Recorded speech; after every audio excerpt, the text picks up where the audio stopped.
Back on Course Record, presented by Progressive Insurance. I'm Michael Breed. Now, I want to help you improve your iron play. And of all of the struggles that you have in your game, contact is one of the biggest. And the reason why is that you're coming out of your spine angle. You don't maintain your hip depth, and your head and your chest are standing up. And that reroutes the path of the club. It causes you to hit fat and thin shots. It causes you to lose your start lines. And ultimately, it becomes very difficult for you to be consistent. So a simple thing for you to do is to get yourself what we call the butt board.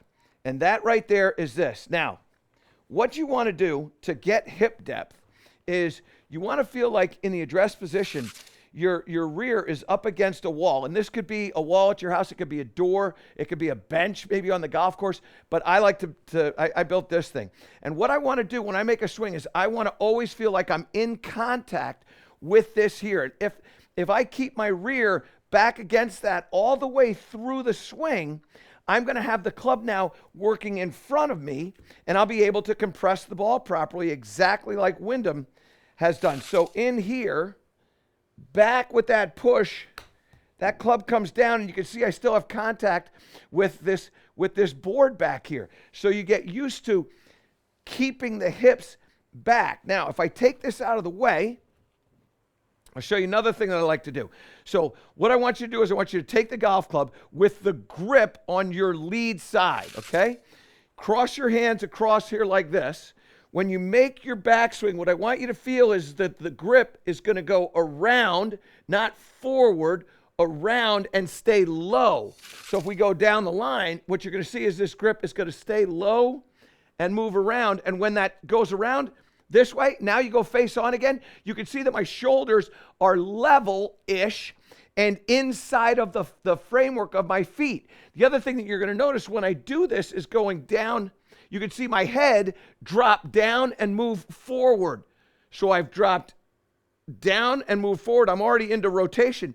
And now I can start to move through the shot with my chest and hips facing the target like that. So what I like to do when working on this move or any move is to go slowly at first.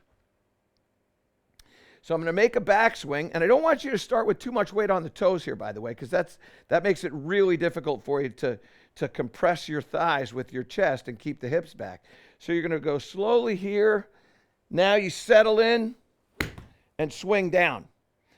And the rotation of your chest and your hips and the settling of or the lowering of that lead shoulder this way is going to allow for the upper body to, at the strike, be inside of the framework of your feet. So we go here. And now what you get is you get a really clean strike. Now, I'm not swinging hard at that, but what you can see is that golf ball is right on the line that I intend. I'm going to hit one more here before the break, and I'm going to speed this up. You can't do this drill enough. So here, settle into that. Now look at that golf ball. That's starting right at the target. This one has a little bit of a draw to it, but great distance, great strike, very predictable. That's what Wyndham does. That's what I'm working on. That's what you need to work on to improve your iron play. Now when we come back, one of the most memorable iron shots in the PGA Championship history was hit last year by Michael Block, a hole-in-one playing with Rory McIlroy. We're going to talk with Michael Block next on Course Record when we return.